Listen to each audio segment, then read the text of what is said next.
Hansı televizor alım?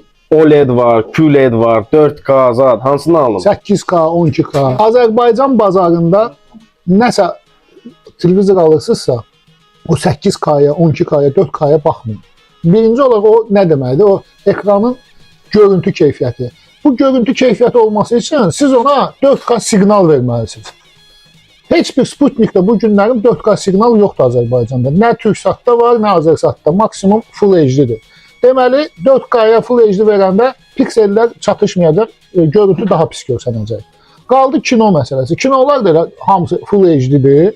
4K-nı dəstəkləyən kinoları download eləmək heç özü problem yaşanır internetlə. Həmin 4K-nı verən saytlar özü də pul istəyir onun üçün.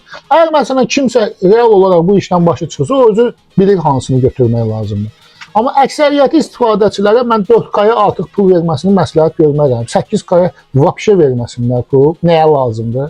Əgər bir şey istifadə edə bilməyəcəksənsə, adına görə niyə alırsan ki?